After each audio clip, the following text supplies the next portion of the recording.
What's going on, ladies and gentlemen? Go to offcolordiscussions.blueberry.net, subscribe to the podcast, get our gamer tag for Xbox Live, start hitting us up on Xbox. We're going to start expanding that way soon. Follow us on Twitter at OC Discussions for your chance to win a $25 Visa gift card. We're on that hashtag quest for the blue check. Help us out. This week on the podcast, we sat with our friend Randy Bolduc. He was a corporal for the United States Marine Corps for their FAST team, which is the First Fleet Anti-Terrorism Unit, and now he's a manufacturing program manager for Great Bay Community College. There he helps candidates basically become CNC operators. It was a good time. Randy and us actually go back to high school, so it's nice to sit and talk with him on like a personal level that we don't always get that chance to do just with the normal day-to-day life stuff. It was a lot of fun. It was a good time. After the episode, we have Knowble's Ashes to Ashes. Check him out. I'm gonna leave his Twitter name up there. Hit him up. Hoping he drops a new album soon. And yeah, that's it. Why don't we let's get into the episode.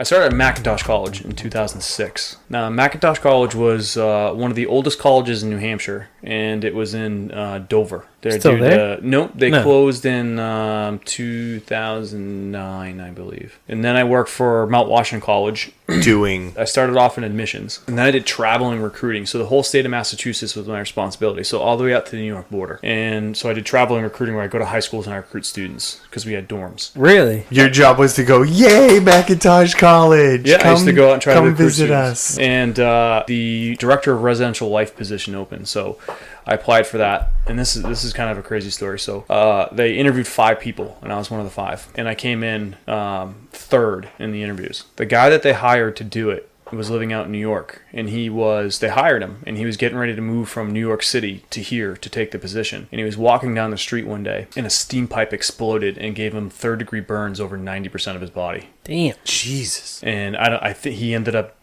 dying like 3 weeks later. Holy so fuck. They went to the person who was second in line for the job, and he was married, and he didn't want to have to live in the dorms, and they wanted it to be a live-in position. So he wouldn't do it. So they came to me and offered me it, and it was like a chance of a lifetime, and I took it. So I lived in the dorms with college students for... How old were you? I was 20, almost 28. Jesus, living in college co-ed dorms? Yeah, with students ranging from 16 to 25 or 26. College? Yeah, living in the dorm. So the students of all ages, because they had a culinary academy. So 16 though? Yeah. That's just... It's fairly common. There's a lot of people who score high on SATs and fucking get bumped up. 16 in college? Sometimes. Living in the dorms. And they also do trade stuff depending on what your college does. Yeah, that was tough. We went to move in for the fall start of classes, and we were so full. We had so many students that we didn't have dorms. So we had to rent off-campus apartments for the students. So we rented these, they're kind of really crappy apartments, like worse than, what's that place down across from Dunkin' Donuts where I used to live? You talking about London Courts? Yeah. We rented these apartments. They were like the worst apartments you ever seen. I mean, they were awful. Like high traffic carpet, really cheap appliances. Like the places were just, it was a dump. So the students all started arriving, and I'm going to the admissions directors. I'm like, hey, listen, we can't be putting the younger students there. We got to take the students that are already living in the dorms that are coming back, returning students that are older. Anyone that's 21 goes live in the apartments. Anyone that's after that, anyone that's 20, then 19, like that. And they're like, no, we're going to do it our way. So I got overridden by the president of the college. One of the girls they put in there was 17, right? In the apartments? In an apartment. So not living in the dorms with me where I live. With other people? with roommates? Yeah, so it was like a 2-bedroom apartment, and we put four people in each 2-bedroom apartment, right? Damn. I get this call. It's like 2 o'clock in the morning, right? My work phone's blowing up. Finally, I answer it. And it's one of the resident advisors. She's like, hey, you got to come down here and talk to me. I go down and talk to her, and she's like, we just got a call from one of the students, and she said that her roommate's been on the computer all night talking to some guy, and he's on his way there right now, and she's scared. So we... what the fuck did you think was going to happen? So we get over there, right? So the girl was 17. She was on the computer talking to some guy from Pennsylvania, and the guy got in his car, drove 8 hours through the night. He left his house at like midnight, right? So I go grab the director of security, and he was the former one of the lieutenants at UNH police. And we go over there, and we're like, all right, well, he just texted and said he'd be there like 8 a.m. That's what his GPS said. So we're like, all right, so we'll get there 7:30. So we're sitting there 7:30 in the parking lot, right? Sure as shit. Car pulls up, Pennsylvania license plates, right? Guy's like 35. What the fuck? Girl's 17. Talking to a 17-year-old? Girl's 17, right?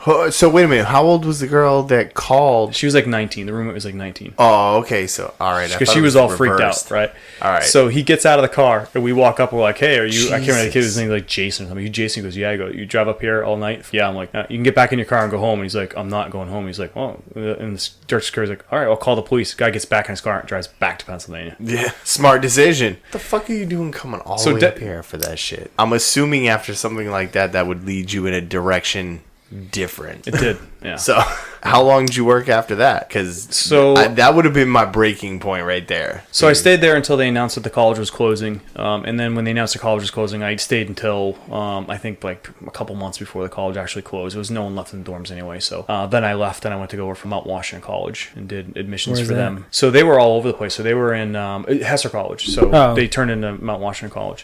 So I worked for them for almost 4 years in admissions. I worked in Portsmouth and Salem, but it was salesy. It wasn't really admissions. It wasn't really like what I thought it was going to be, but it paid a ton of money. If you were good at what you did, you can make a lot of money. So I enjoyed it, but then they closed. So second college in a row got laid off from. And then I went to go work for Great Bay Community College, and I've been there now since May of 2013. You're still working in administrations? When I first started working for Great Bay, I went over to run, they have a college services department. It's called a one-stop, where you go in and you can get everything done. You can get your transcripts, you can register for classes, you can make payments, you can add, drop classes, whatever. So I did that for I think like a year and a half or something like that.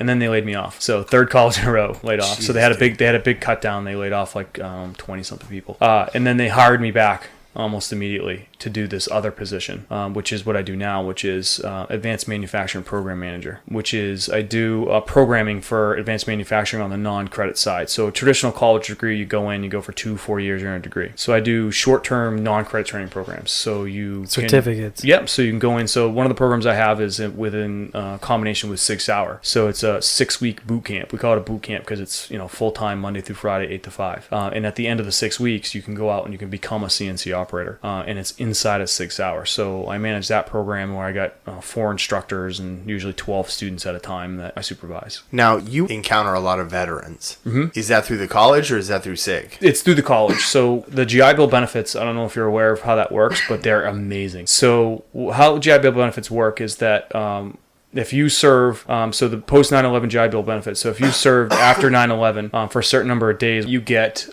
what's called BAH, which is basic allowed housing. So basic allowed housing for the city of Portsmouth is nearly $1,900 a month. Plus they pay for all of your tuition up to the highest tuition cost, which is UNH's highest tuition typically, plus $300 stipend a month for books. So a lot of veterans want to come in and do that because you get out, you don't have a job, you can go to school and you can get $1,900 a month. Right. That's really take advantage of that. Exactly. So a lot of veterans do it, but you would be surprised at the sheer number of veterans that don't take advantage of it. That kind of brings me to why I wanted to have you on and how I felt that because we're close, I mean we grew up together, that I can have this conversation with you that I can't have with another veteran that I didn't. I feel we've been through enough together that it's not horrible to tell me whatever. Like, so what we were talking about before was I have a friend that I know was suffering or dealing with PTSD, and I don't want to say that fascinates me. Like, just mentally, people fascinate me with how people have shit happen to them, deal with shit, and how they react afterwards, where I know veterans that they're just on pain pills or just psychologically broken. I mean, we had a friend that the story that I got, it was during a training exercise, and then for what somebody closer to the family told me it was a suicide during. So to have people deal with that, and then to see other ones that come out functioning, like my brother-in-law, I mean, he was an Army Ranger and now he's a captain of a fire department down in Georgia. Knowing Troy, who's coming on next week, who was here before, great guest by the way, who's a Marine veteran that owns a successful gym. Mm-hmm. He helps out the community and then still is doing this because obviously having friends deal with it. And there was a guy that I became aware of through Troy, Doc Todd. He's a Navy combat medic that Corporal. Now he's doing hip hop. He was on CNN and still trying to help veterans. Like they're all trying to help them without the pills, basically is what it is. But I'm still just fascinated as somebody that didn't serve but still had some traumatic experiences with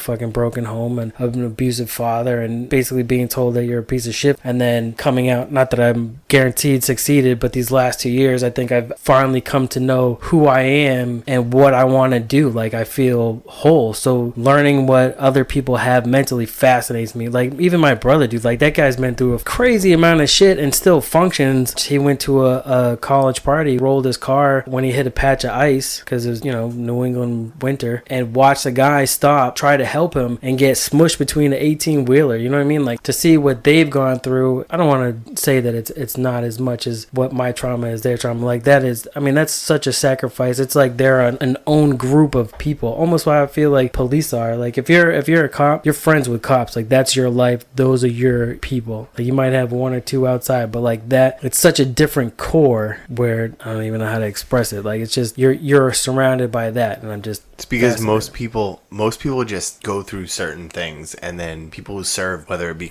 cops or military, they choose to go. They know what they're getting into when they go in to the military or go into being a police officer. You're gonna see some fucked up shit. Like, everybody sees fucked up shit. But, yeah, I think you have an idea though, but you know what I'm saying? Like, your experience that you were just talking about is stuff that just happened to you. Like, you're gonna see some fucked up shit when you become a cop. You're gonna see some fucked up shit when you become a soldier. Right. Like, kind of what you're getting into. So I see what you're saying, how it's fascinating to see how people work through that shit, knowing how you work through your own personal stuff. But like, knowing that's the difference in my opinion. Can't. They choose knowing going into something like that they're gonna see some shit. Not all though. I don't think they all do. I mean, you always know there's the risk. You always hope it never happens, but it's a risk you take when you take the oath. And one thing I've always said is that I work with a guy, and he says this, and this is something that has really rang true with me, is that perception is reality. So you talked about certain people that that are veterans that have been through some stuff, and they're fine. So for some people, they maybe they were raised with that ability to cope with those things they experienced, and some people they weren't raised to cope with those things. They weren't raised with empathy, or they weren't raised with the coping skills at a young age, because you get a time frame in a child's life to solidify who they're going to be when they grow up, and it's the nature versus nurture thing, right? So you got that small time frame to teach your children empathy, to teach your children how to deal with emotion. Some of us didn't grow up with that. We didn't grow up with it's I'll give you something to cry about. You figure it out on your own. Why are you crying? Figure it out on your own. Some people were raised to be able to deal with it, and some people don't. So I think it's nature and nurture. So some people can deal with it, some people can't. And a lot of times what's happening with a lot of these veterans is that they want to be so tough, and they want to be so strong, and they're like, well, I did all these great things. I don't need help. I don't need to go to the doctor. I don't need to speak with someone. The stigma of sitting in an office and speaking to a psychiatrist about your problems, opening up and being honest. I mean, for some people, they just can't do it. I have a hard time with shrinks. You gotta find the right one. I've been through a lot of them, and say my wife and I went through some stuff. Male or female? It was a male. We had went through some stuff. This guy had gone through the similar stuff, except his roles were reversed. This dude hated me from the get-go, and then I wasn't honest. Like, I have a personality trait. I will say Bill Belichick style. If I can skate that rule, technically, I wasn't doing that the way that you said I was. Then it wasn't against the rule. It's just right to that line, or just that technicality of something is how I got up. I have a hard time with shrink. Finding that person to talk to is the deal. But people that they hear so many things all the time that they're just like, yep, take this, here you go.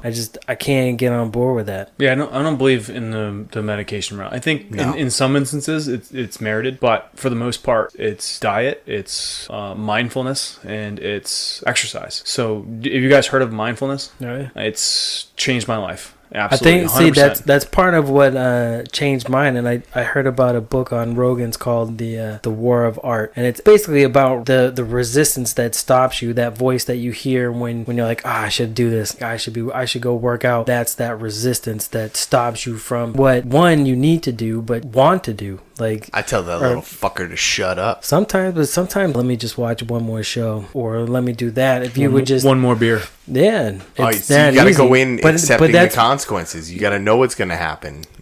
Yeah, but it shouldn't have to happen. You can overcome that. You can learn who you are and overcome what that is, so that way you can improve. Mindfulness put you on a different plane of thinking. Yeah. So the big thing for me about mindfulness, and I'm glad you brought that point up about one more video, one more thing. So what happens a lot of time with people who have PTSD or people who have anxiety, they're always riding. They always got to be riding high. So they always got to be busy. They always got to have something to distract them. So I see it all the time. I see these millennials walking around the college, and I call it millennial neck.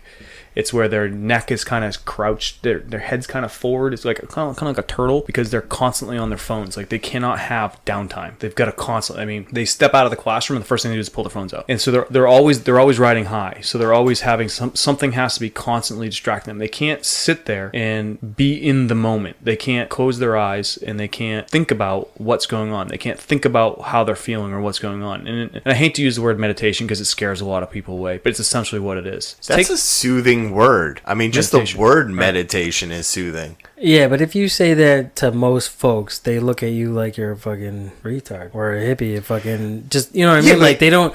When you talk about stuff like that, I don't feel people take you serious. Not all people. There are people that will listen and get it, but then more people than not that I've seen, it's more of a joke. Anytime you take a second to yourself to just be in the moment or collect your thoughts, isn't that meditation right there? Right. And that's and everybody does that. So at some point in the day, you've done that at least once, where you just go and take a second. Like, and that's so why does that scare? That's the key to mindfulness. So the key to mindfulness is when you feel something coming on. So like I used to have this stress, right? So I used to drive home from work, and on my way home from work, I used to always hit this one spot, and I knew right when I got home that I just worked 8, 9, 10 hours, and as soon as I walk through that door, I have to be on my game, because I'm going to walk through the door to 2 kids that need. I know my wife just got home from work. She's got the 2 kids at the house. I'm coming home. It's family busy. Right. So it's family busy. So I used to start getting a little stressed out on my ride home, right? And I used to, there's this one spot on my drive home where I drive at this beautiful hayfield, right? It's got this red farmhouse on it. It's beautiful. And every time I see that, I use it as my reminder to be mindful. So I take that, 10 seconds as I drive past, just to take that deep breath. And mindfulness is understanding your body's reaction to how your mind is perceiving things. So when you feel yourself being stressed out, what you do is if you can, obviously don't do it while you're driving, is take a second and figure out where you feel the emotion. So every time you have a different type of emotion, whether it's anger, sadness, whatever, take a second, close your eyes, and feel where that emotion is. So you obviously you have the mental feeling, but you also have a physical feeling. So for me, when I'm feeling stressed out, I feel my chest feels tight, right? So I know I need to take a breath, relax, and it's like it goes away. And as you become more mindful, you're able to overcome that. So when I'm at work, and today the CNC machine went down at work, and I was trying to figure out how to fix it, and I felt myself get frustrated, so I just took a second, closed my eyes, I took a deep breath, and I was like, it's fine. It's not a big deal. You just move on, and that's mindfulness, and it's life changing, especially for veterans. You said you interact with veterans all the time. I'm assuming you do this through maybe orientation or bringing people through the college or recruiting or whatever you're doing for your job. Absolutely. Do you spread this to them? I do. Do you talk to them about? Joe kind of touched on it a little bit. So some veterans are willing to talk. Some veterans are willing to go and get the help that they need, and then there are some veterans that it doesn't matter what you say or what you do. There's nothing you can do. You can refer them to the best people. You can offer all the help they need. You can say, hey, here's my cell phone number. If you have a problem, call me. And they just won't take advantage of it. So, I mean, it really depends on the person. They have to be ready. They have to be ready to change. They have to be ready to take that first step. And sometimes that first step is 3, 4, 5, 6 months, 3, 4, 5, 6 years, 10 years, like it was for me. And then once you take that first step,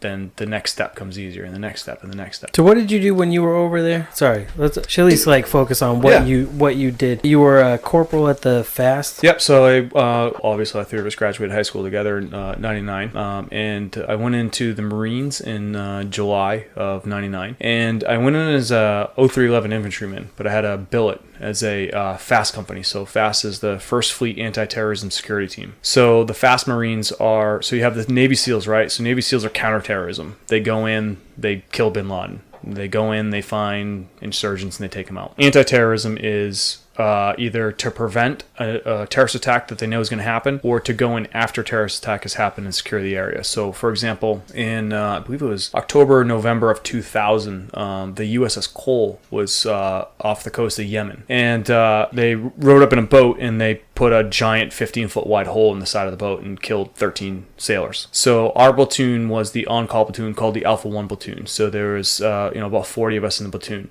And the Alpha 1 platoon can only be deployed by the president. So at the time it was President Bush. So he deployed us to Sinai, Yemen, which is not a friendly country. I don't know if you've been watching the news at all, but Yemen's not a friendly country. No, Yemen sounds like it's not one to go to. So it's pretty awful. So we went there and we moved the entire embassy into a hotel and then helped them get the bodies from the boat back to the shore to the airport so that they could be transported back to the United States. But basically did security for the FBI and CIA agents, the Navy divers and stuff while they were there. You joined right before, it was before 9/11, so it was before it went fucking from... I went in before 9/11 and got out before we went into Iraq. Yeah, so from going from that to all of a sudden fucking chaos. So you were fast team, you were anti-terrorism. Yep. You were there from 2000... 99 to 03. 03. Yep. That's when you got out? Or when your service was done? Right. So when you go in the... 03? It's different for each branch of the service. So with the Marines, when you sign up for 4 years of active duty and 4 years of inactive. So inactive is considered IRR, which is the Individual Ready Reserve, which means even though you did your 4 years and you're done, so I got out in 03 and I was done. Do recruiting? No.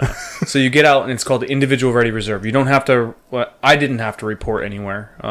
You basically, what it means is that they can call you back for any time after the end. I never got called back. I had a bunch of friends that got called back multiple times. I never got called back. Why I never got called back, I don't know. But they never called me back. So I went in July of 99 and they never gave us any time off. So by the time I was ready to get out, I had 3 months of vacation time saved up. So what happens is they do kind of like an early release thing where you can get out and you can burn they let you out and you just burn the rest of your vacation time until you're done. So you basically paid normally and you can do whatever you want. So I was basically on vacation for 3 months when I got out. Nice. So I was on vacation for about a month. Well earned. And then I went back to work. Fun. So what did you do while you were over there? What is the fast team, the anti-terrorism? Like you'd go in and just secure the sites after a terrorist attack? Yeah. So for example, we were stationed out of Bahrain.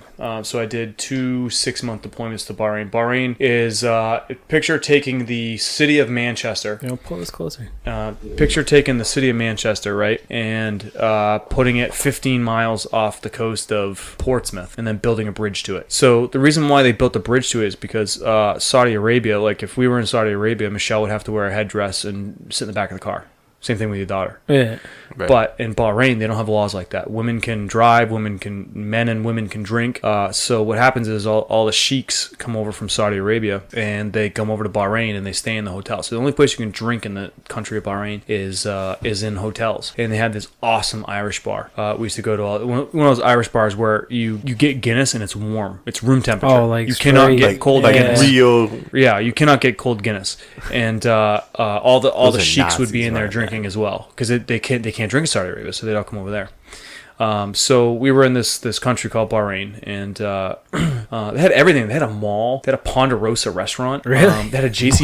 They had a JC Penney. fucking I'm not kidding you. Ponderosa? They had a Ponderosa. They had JC Penney, McDonald's, Burger. When you walked into the McDonald's, it said all the beef in here was killed. According to religious beliefs. It said a big sign on the wall. Wow. You ever see pictures of like Iran from like the 60s and 70s? It's way different than it is now. It's like America. Yeah. It's fucking insane. And Now it's or like, from no, back then? in like the 60s and 70s, it looked like America. It was more westernized. Yeah. And now it is not at all. Isn't most of backstep. I've been all over. I don't want to be insensitive about it, but doesn't most of like aside from the major cities look like rubble? Yeah. So in the Middle East, right? There people in the United States talk about. No, I'm hearing. So they talk about wealth inequality in the United States, right? So they talk about the rich are getting richer, the poor are getting poorer. They have not seen anything compared to what I've seen overseas. I don't think there's any middle. I've not that I've ever seen as their middle class. You have extremely poor, so living in mud huts or living in places with no running water or high-rise apartment buildings with literally nothing, and then you have extremely wealthy. I went to Oman. Like oil money. So I went to Oman, right?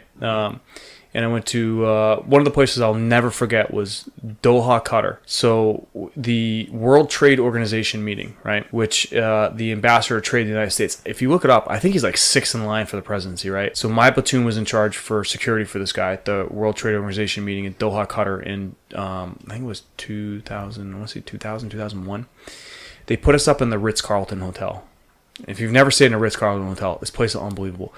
After you sleep in a bed in the Ritz-Carlton hotel, you don't ever want to sleep anywhere else ever. Feather beds. If you ever know something feather bed, it's unbelievable. So we're doing security. As we're driving in, the road was paved with brick, and it was the smoothest road you ever drove on. Jesus. If a piece of trash fell out of your car, literally someone would jump out of the bushes and pick it up and be gone. Like, there's no trash, and it was the cleanest city, cleanest, nicest place I've ever been to, except for like the outlying areas where the slums are. It's either you are extremely wealthy and you're driving Lamborghinis and Ferraris, or you're dirt poor and you're walking to work in flip-flops. I mean, there's no middle class whatsoever. There's no in between. No, It's gonna be none. here. You're not driving a Silverado. You're either driving a Lamborghini or you're walking. You don't see any pickup trucks over there. The only pickup trucks you ever see they're like a minivan with a pickup truck bed. That's it. You don't really see pickup trucks over there. They drive a lot of Nissan and stuff like that. You don't see pickups over there. They drive, we call them the Toyota terrorist vans. They look like remember the Previa? Yeah. They look like that. They're kind of like a round van. I don't know how to describe them, but they're kind of like rounded on both ends. That's what they look like. Everyone drives those over there. All the cabs are those. Yeah, so I did 2 tours of duty over there, and we were a different kind of unit. So we didn't really deploy like an army or a large Marine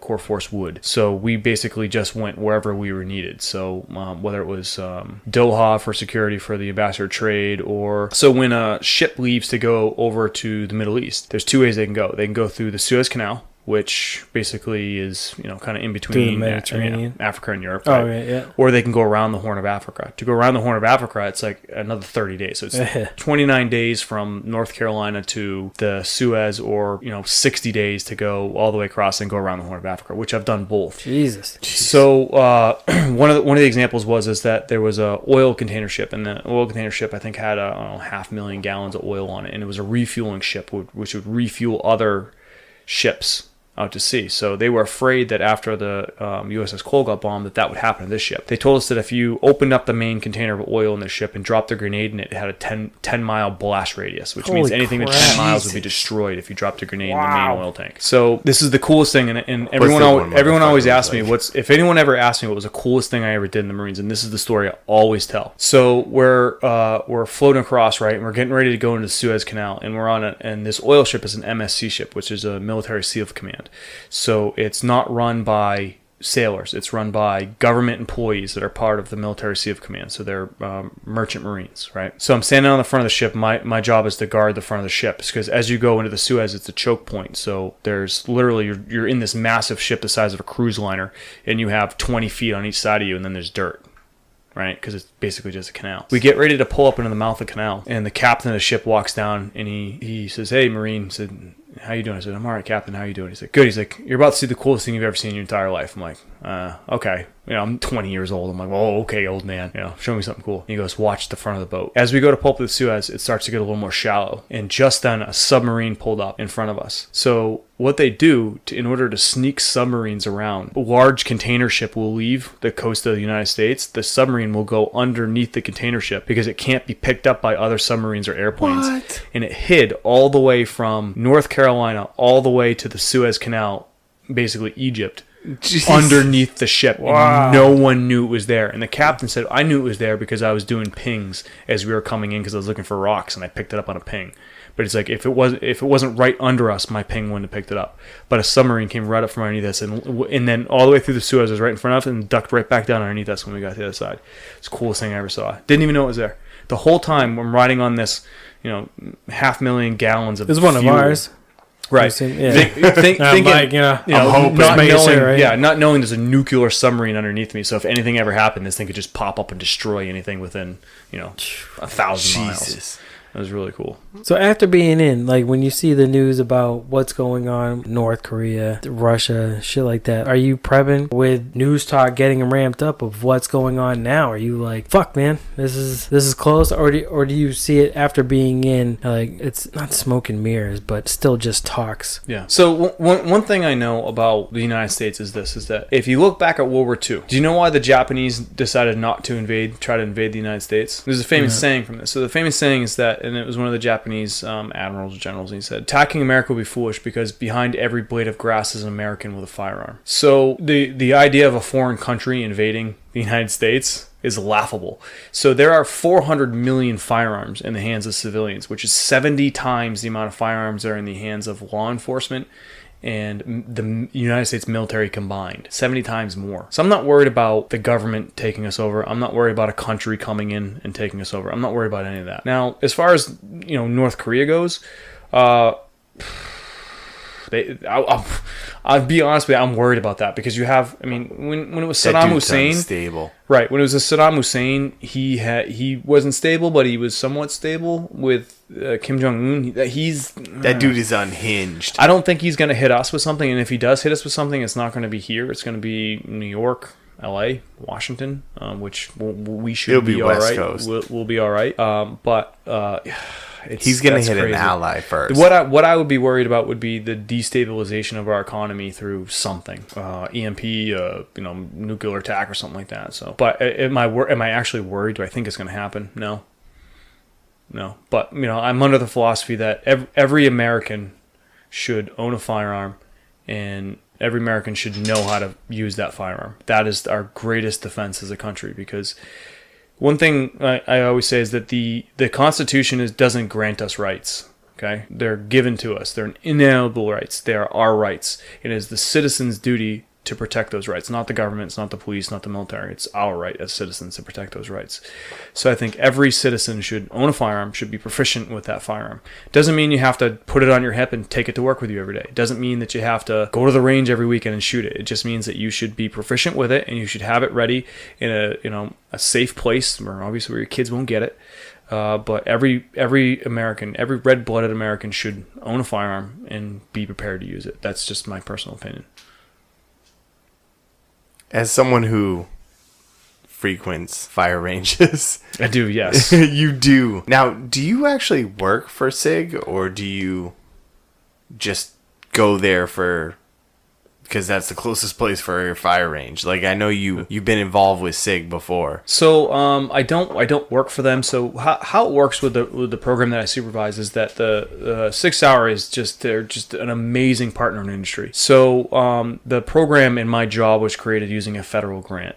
And that federal grant required the community college to have a partner in industry. So we went to 6 Hour and said, hey, we'd be a partner. And they said, well, not only will we be your partner in industry, but we'll donate the classroom space to you. And if you need anything, if you have problems with your machines in the classroom, if you need help creating curriculum, we'll help you out. Not only they've done that, but they've also, donated, hundreds of thousands of dollars to the college for scholarships. They've just been... This is part of the college, like...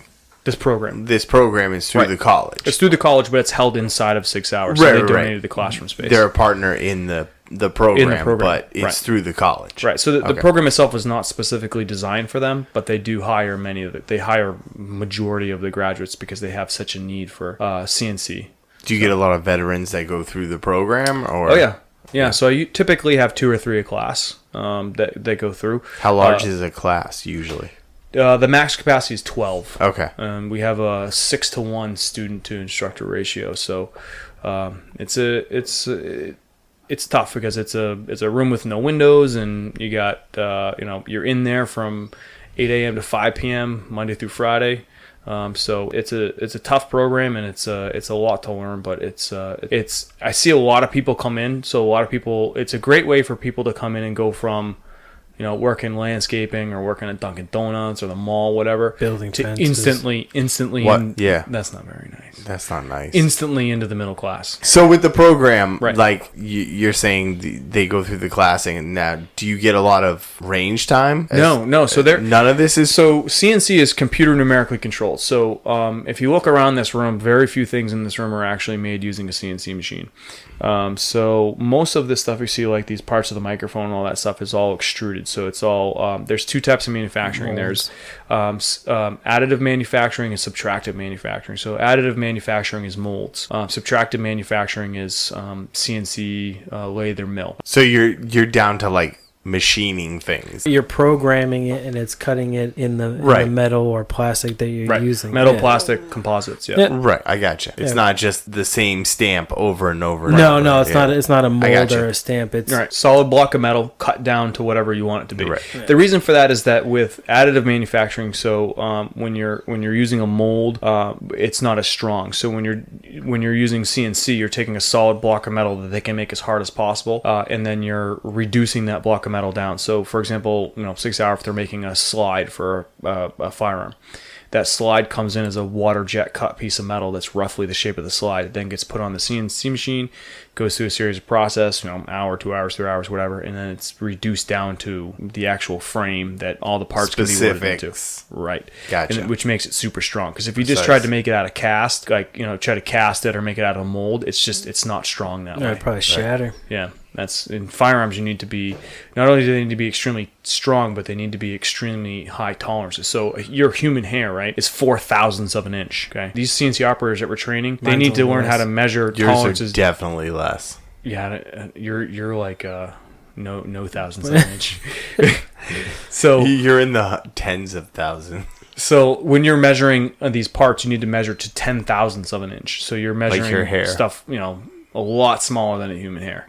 And that's what we're training them to do. Even your with a micrometer, right? Not even micrometers aren't even accurate enough for 10,000ths of an inch typically. So you need to use what's called an electronic height gauge or a coordinate measurement machine. So they're advanced touch probe machines that can measure. I've seen them when I lived in Pennsylvania. I worked at a manufacturing plant. They made seals for jet engines. So we had a lot of military contracts, GE, shit like that. Oh yeah, you probably had CMMs then. Oh yeah, tons of them. And they had a good apprenticeship program too, but I just shipping and receiving, that's what I did. Into logistics. I'll handle planning. I can't stand in the spot for a long period of time. Yeah, the thing about CNC is it's a great career. It has a lot you can do in it, but the first 6 months of the job are like watching paint dry. Yeah. After that, it starts to get exciting. I mean, you get more experience. You're able to do more with the machines. I mean, these CNC machines, they're $500,000 each. Oh, crazy what they can do. The size of 2 minivans, it's $500,000. I mean, it's insane what they're able to produce.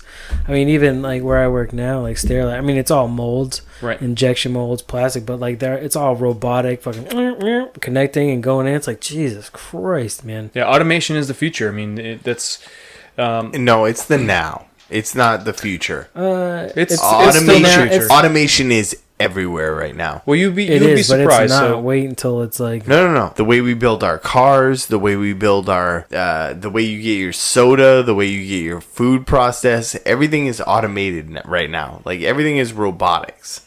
Yeah, wait until like your drivers are now it's self-driving trucks. On like, a personal level. I thought you were talking about on a manufacturing level. That's still a personal level. That used to be somebody's job used to do that shit. Yeah, but that's not your job. No, because it's not I'm past that. But what I'm saying, a robot could. What I do now.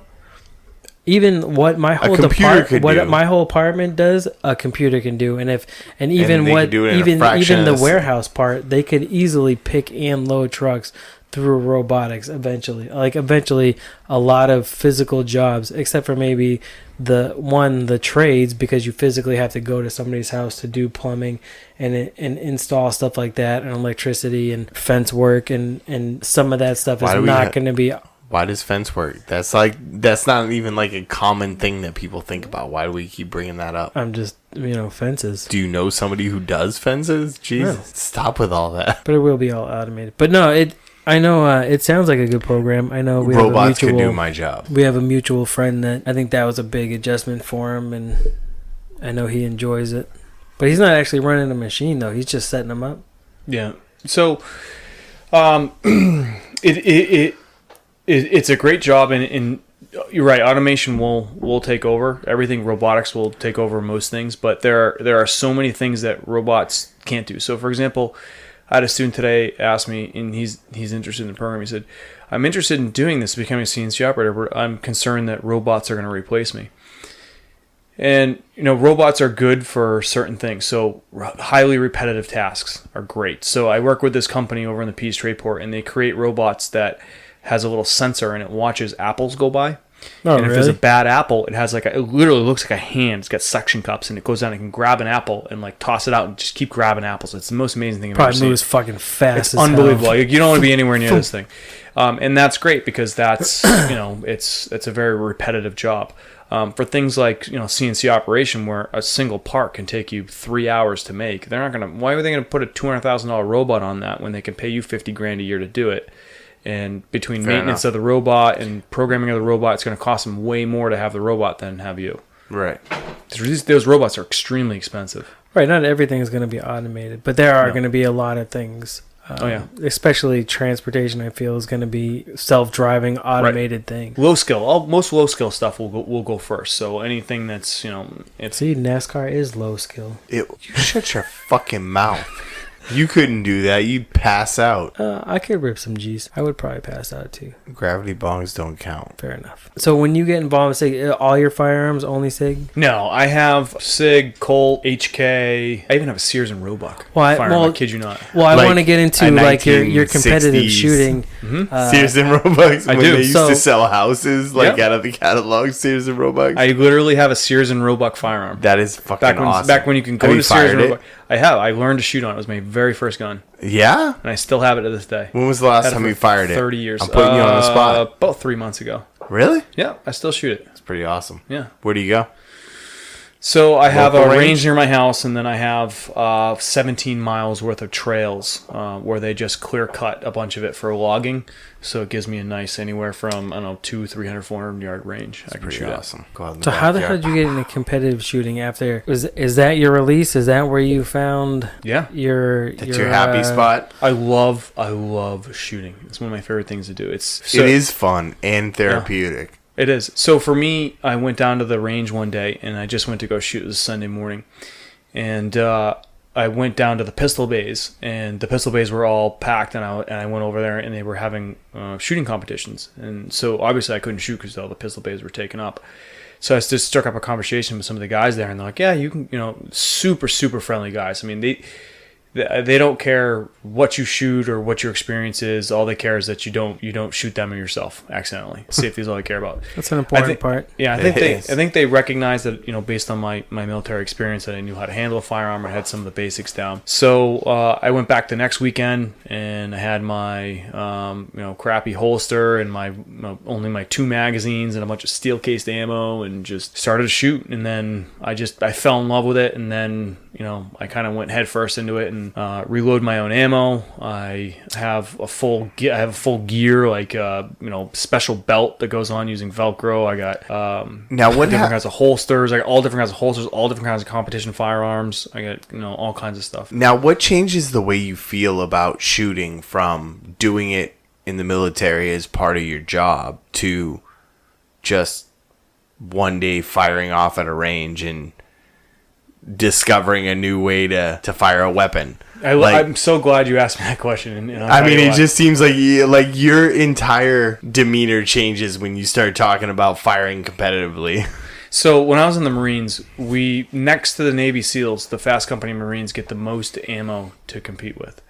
Or not compete with, to practice with. So in 4 years, I probably shot somewhere in the range of 300,000 to 400,000 5.56 rounds. God damn. And somewhere in the range of 100,000 9mm. I mean, we nothing sparked that same feel. No, all we did all week was practice shooting. So we just note that we did we did live fire scenarios. So we had a live fire house that had what they did is they take tires and they shred them and they turn them into blocks. And they give you these special blue tip rounds you can shoot out of an M16, and you basically go through a house and you shoot at targets in a house like CQB. So I've been through SWAT training, and I did that. And when I got out in 2003. I don't think I maybe fired a gun 3 or 4 times after that until like 2008 or 9.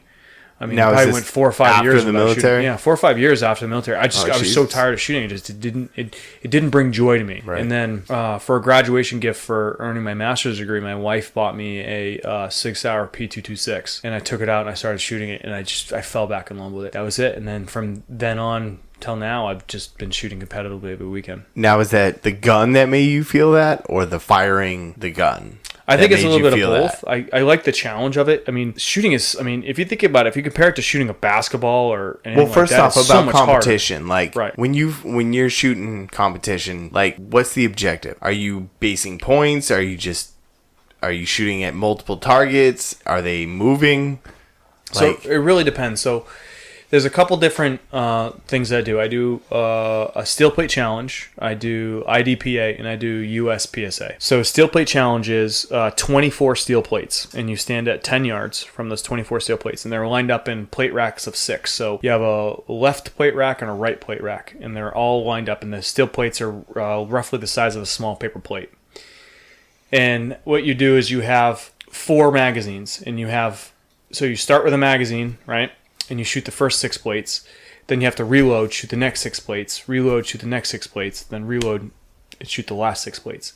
And the goal is to go do it as fast as you can. So when I first started shooting, I was shooting in like 54 seconds, 56 seconds, 53, whatever. And the goal is to get it down as low as possible. So what I call is splits. So your splits are, you have a little buzzer. What happens is when you push the button on the buzzer, 3 seconds later it goes off. And every time you shoot, it takes like a snapshot of the time. Kind of like a stopwatch, how you can hit. You can hit stop on it and it just keeps the time, and you can keep hitting stop and it keeps keeping the times you stopped it on. Right. So like that. And the goal is to get through all 24 plates as fast as possible with 3 reloads. That's my favorite. That's the favorite one I like to do. That, and I think I sent you the video on the Texas Star. Yeah. Now, where does 54, 56 seconds, where's that lay? Is that an average for like... That's a new shooter. That's a new shooter? That's a new shooter. Okay.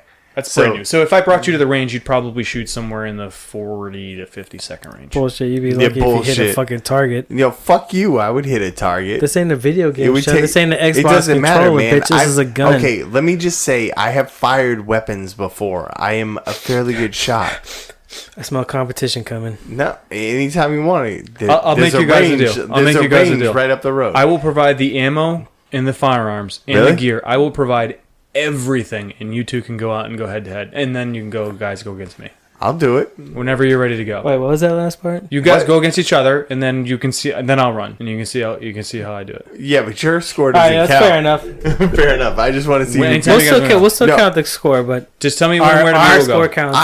I am not just video game shooting. Like, I have fired real weapons before, okay? I know. Me too, but that doesn't mean that you can I'm not saying hit I can something. do it. I can hit it. I can't do it fast. I'm not going to rock through 3 clips in 56 seconds or even 40. They are not called clips. They are called magazines. I get yelled at every dude, time. I know. I see it in his face. That our mutual friend and I would go out shooting when I was out in Greenville. Every fucking time, be like, I got 16 in the clip. My fucking clip's a magazine. Bitch, let me reload my clip for me.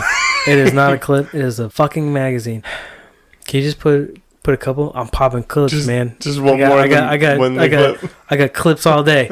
You just the magazine. I hate you. There's a lot of nomenclature when it comes to firearms. But yeah, if you guys ever want to go, so I will. Ammo's expensive. What are you talking? Winchester like white box. For like 19 cents a round, and I reload it for about 7 cents a round. Yeah, but you're buying the whole box, right? You're not buying a round. Right. What is a box of ammo? What it breaks down to. Yeah, but if I want to buy a box of ammo, I'm not breaking it down 17 cents per bullet. Don't buy ammo. You do if you shoot. If you need ammo, you let me know. I'll provide you with the ammo that you need. No, we're gonna need that and the fucking guns apparently. Yeah, whatever you guys want to shoot. I got competition 9mm. I got standard. I don't want to break your Nerf gun and my Nerf gun. You can't break my guns. One time I went shooting with my brother. I think it was for Michelle's first baby shower. Yeah, when she was pregnant. You went shooting for your wife's baby shower? Yeah, that's awesome. She went. Okay, she went. This is gonna get edited out. So no, I don't give a fuck.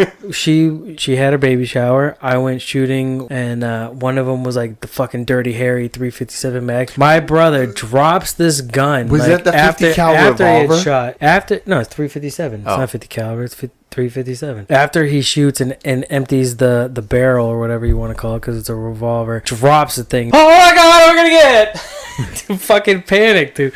But I mean, it was a good time, man. Is that your phone or did I knock that? I think that was the phone. That was my phone. Turn your volume down. Sorry. But yeah, it was. That was poor form. I'm down to go shooting. We should do that. Anytime you guys want to go, I can bring anything from 22 to 9mm, 45, 5.56, 30-06. I got everything. So it's not an Xbox controller, man. Go fuck yourself, man. I'm telling you, I've been to the range before. I can fire a real weapon. So when I don't even play that shit. Right.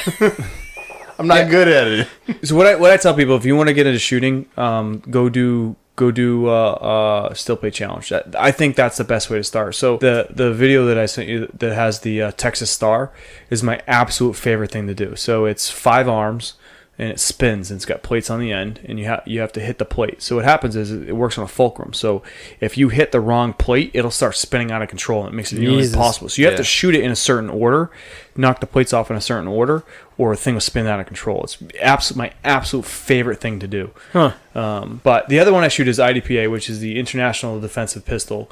Association, which is and not a huge fan of them. They get some really kind of strange rules. You're gonna have 10-round magazines. If you take a magazine out, it still has bullets in it. You got to retain the magazine. It's a huge pain in the butt. So This not is my favorite. competition wise, Right. Like, yeah. So I do that one Sunday a month. Yeah. The other one is USPSA, which I do every weekend indoors in the winter, which is United States Practical Shooters Association, that's really, really fun. So what they do is they set up scenarios. So you'll walk into the range. They'll use like boards and fake doors and stuff like that, and you have to shoot around, move around. Basically, what you're doing is you're walking up to the scenario, and you have to look at what the scenario is, and then you have to decide how you want to attack it. So typically, there's 12 to 18 or so plates or targets that you have to hit, and a lot of the targets are cardboard targets, and they're perforated in the center, around the chest area, and around the head area, but you can't see where the perforations is, so you have to know where the perforations is, because you have to hit in a tiny little box that's 4 square inches on the head and 8 square inches on the chest in order to score your max points, because it's 1, 2, or 3 points that you get. So it's challenging, but it's a ton of fun. Yeah, I think we should just probably stick to like the paper targets. Yeah, let's just go who scores the highest, like on a novice level here. Yeah, anytime you guys want to go. I mean, maybe like the single plates, that Texas Death Star or whatever. I mean, I know there's like I don't want to do there's an TDM. edible that Can we there's do an like edible like that I would try. But as far as the I'll do a capture the flag. Like, I don't want to do a TDM or, I don't think he knows what that I is. don't know what that Yeah, is. So come that's Never? team deathmatch and capture the flag. Never It's played? like played Call Capture the of Flag. Duty. You don't play video games, huh? There's a You paintball weren't- park out in Lee that does capture the flag. That's wicked Oh, fun. really? I've never Dude, you have paintballed. castles on each side and then the flag in the middle. I tell Oh, you, we should get a team. I'm telling Let's you, it's do this. amazing. We should get a team. So let's cycle back to where we were. All right. We have a challenge coming up. Yep. We'll have to. Where are we doing this? At his range. We'll travel up there. But we'll have to be able to. It'll be something that we'll set up so that we can record. All right. Even if it's just video, we'll put the video up. Yep. And that way. I'll come up with some. I'll put some. Maybe I'll get some exploding targets or something. It's just going to be me beating him like I did in trivia again. Bitch, you can't beat me at NBA Jam, man. You But I expect me to beat you in your trivia. Trigger fingers, right? But that's What that's do you talking. That's not physical activity. You couldn't beat me lifting weights. What you know about some psychology? I don't see how that's going to help you pull a fucking trigger and look down the barrel of a sight, you colorblind prick. How are you going to know when What? the light turns green? Why you gonna bring that up? Colorblind? Come on. I can tell the difference between red and green. Everything in IDPA in US PSA is all black and white. So it doesn't matter if you're colorblind. It's black and white. People You got didn't no see you give me advantage the now. finger. The only time they ever use color is if they put an X's on the door where they want you to put your hands or something like that. That's it. But That's where you'll you fail. can see I don't the X. see It'll in be a black and white. X. I don't see in black and white. I you get don't that all the see. time. You don't see in blue either. That's not colorblind. No, I do see in blue. Oh, really? That's why you bought the purple car? Colorblind you is don't not see being red. able to Fuck see up. contrast. No, I don't see purple. Right? That's what it's not being able to see contrast. I can't see. I have problems with shades. Like Right. blue and purple all look the same. So you're right. Contrast, yes. Reds all look the same. Orange look really close unless they're like obvious. Would you ever go back serving? They fucking called you up. No. Huh? No, I'm dude. You're way I past am that. Sure, it's different my when body, now you have kids and. Well, yeah, I mean, listen. What if it was the right? I the think right back about it, cause? right? So I'm glad you brought that up because I think back now, like I had sergeants and staff sergeants and lieutenants and stuff like that had kids, and I look at my 2 kids right now, and I couldn't imagine looking at my 2 kids and saying, "Hey, goodbye. I'll see you in 6 to 8 months." I couldn't do it. I couldn't do it, and that is why I have the utmost respect for the people who are currently serving, and especially those currently serving with families. That's got to be. I couldn't do it. I'm sorry. I couldn't do it. That's my experience That makes people with the doing it military. right now a stronger man than I am to be able to do that. To be able to say my service to my country overrides my. I wouldn't say it doesn't override the love of the family, but it overrides that. No, but you got a job. That primal fear. Exactly that. You were primal able job. to be selfish about it, Right. when you did it. Right. to me, I couldn't make that. I mean, But it's not- I it's would not say if selfish. It is selfish. It's not selfish. It's To the same, make a it's the decision same- to make a decision to go and put your life at risk and but not that's have a family the job, to man. that's the job. all It on is- you, It right? is no. It is Well, no. hear me out. So It is no I different mean, than what you the do only reason today. I say that is because I grew up in a military family, so and I'm sorry like- if I said anything that no. came across as mean. Like my dad served. Right. He was deployed. He did his duties. He went where he had to go. He was gone for long periods of time. That's what happens. But for you, like you were all by yourself. Like you were just making me. your own decisions. So that's Yeah. what I mean by selfless. Like you were making your own decision. You're not making a decision because of a family or whatever. You're not going and saying goodbye to anybody. You're just Right. But if you think about it, though, here's what I think. I think that the military is an excellent career. So my brother-in-law is active duty Air Force, and he's been in 15 years, so he's probably like a pretty up there in rank. I don't know, E9 Tech. or E10. No, he's probably an E9. So Yeah. he's making really, really good money. Plus, his housing's taken care of. He gets a stipend. So he gets stipend for food. He gets stipend for his house. He gets fantastic benefits, no copay benefits. Like you go and get a prescription, they just give it to you. It doesn't cost anything. medical benefits are like They're dope. top notch. Right. So You broke your what? Who cares? yeah, except for You when don't pay for it. except for when easy. you're a veteran. So right, Yeah, we'll come right. back When to you're that. out and When you're out, it sucks, but when you're in, it's pretty damn good. But yeah, it's a good gig, man. It is. So if you add all that up and you look at the pay, it's a good life for your family. And if that means you got to be away from your family for 6 months, a year at a time, does that suck? Yeah, it sucks. Let's wrap this up. So the beers for tonight are some Red Hook out of Portsmouth, New Hampshire, some Big Ballard, and some, what does that say? Bi-coastal IPA. It's actually really good. I actually liked it. It wasn't hoppy at all. Limited run. If you want them, you Little gotta go to Red Hook and Portsmouth to get them. That's it. Really? Damn it, dude. I'm gonna have to make a trip because actually those were really We good. know. I'll grab you some. For They had two 12 packs for $22. that's not bad. that's pretty good, Right? Yeah. Where can you get It's not bottles for bad under at a all. buck? Yeah, right? but no, they're actually really good. I enjoyed them. They're not hoppy at all for a IPA. Pretty delicious. That's a mighty IPA right there. I think it's, what is it, 8.5, 8.6? That's good. I like it. Yeah. Yeah, sure. You betcha. I like the fucking labels for these things. Dude, Red Hook is So a great dude. I'm telling you. So if you want to try craft brews, like a lot of people write off Red Hook.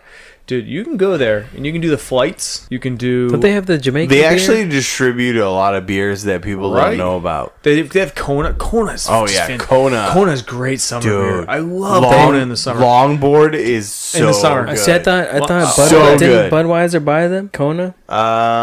Maybe I don't know. I think they own them. the Belgian company might have actually bought it up, but Kona Longboard, it doesn't matter who owns it. Kona Longboard is like a great summer beer. Right. They have that. Like They have a ton of other specialty I could brews. drink 3 or 4 of those, no problem. Hey, did I At a tell you? barbecue. Did I tell you about the special tour I got of Smutty Nose? So every time the Hampton Chamber of Commerce has an event, I have to go. Right, and they have great events. It's always at these really, really high end restaurants. The food's fantastic, appetizers, free drinks, stuff like that. So I go to. They have one at Smutty Nose. I'm like, yeah, sure, I'll go. So Smutty Nose has their own lab where they test beers. They'll do runs of beers and test it using their employees. They brought out like 8 of their test run beers, all beers that like no one's ever tasted before, and everyone all night long, it was as many samples of whatever the ones you want to drink, and all of them were awful. Wow. One of them tasted like that Ballard right there, but with like 10 times more hops, and like a little cup of it was like it had to be like 11.5% alcohol. Holy It was just Jesus. it was so strong. But yeah, they were all terrible. They had one that was a spicy one, and it took the first sip I tried it, I was like, it's actually kind of good. I took a second one, I was like, hey, it was actually pretty decent. You ever had a spicy beer? This one was actually like pretty spice, damn good. like They put spice hot in it. pepper Yeah. spice. Yeah. Yeah, I've not.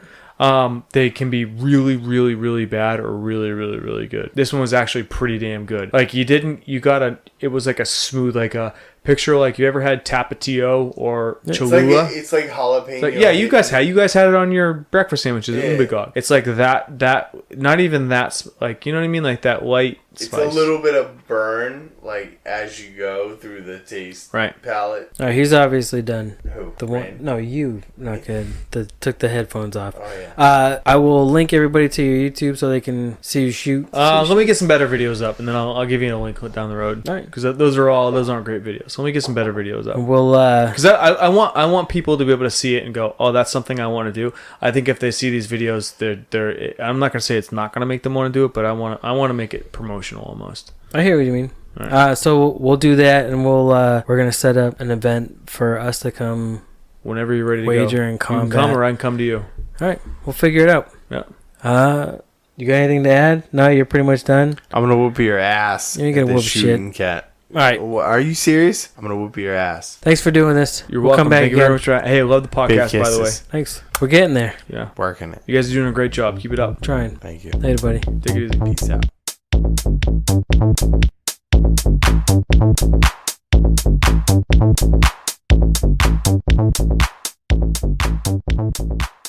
There you go, folks. Next week up on the podcast, Troy is returning from his journey, Vision Quest West. We'll get to hear about all the craziness that happened while he was out there filming and taking pictures for his documentary that he's going to be doing. Can't wait for that episode. It's going to be awesome. And yeah, so here's Knowble, Ashes to Ashes. Check him out, man.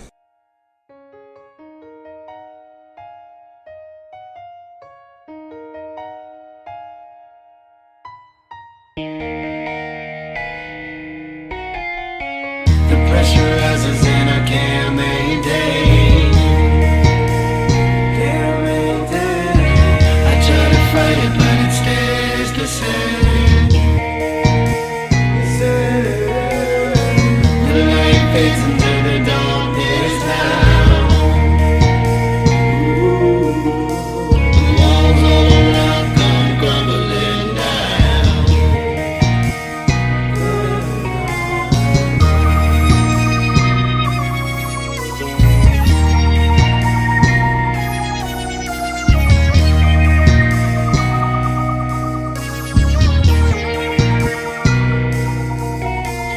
Ashes to ashes, we all fall trapped in the backspin clash of the masses. And the fact is, everybody wanna preach instead of practice. Well, it's time for action, lightning flashes. And the crack so loud, it blows the globe off the axis. And we fall captive, caught in a whirlwind and hurled into blackness. Think about that shit, we must calm the madness. Imagine, it's time for the change, we want we get what we all deserve. Say it's all rehearsed and milk it for all it's worth. It's drying now, dying now, have to live with the mess, no flying now. People crying out, slowly lying down to die. It's how it was written, scripture to devastation. Head your way when you mess with hatred. The sacred has been tainted, it's time for the revelations. We absorb back in the matrix and fly with the wind and try it again. Dive within another body, but if nobody is left, we no longer exist. Where would we drift? We drift. That nobody knows, but I wanna go find it. Me and my spaceship, my spaceship. The pressure rises and I can't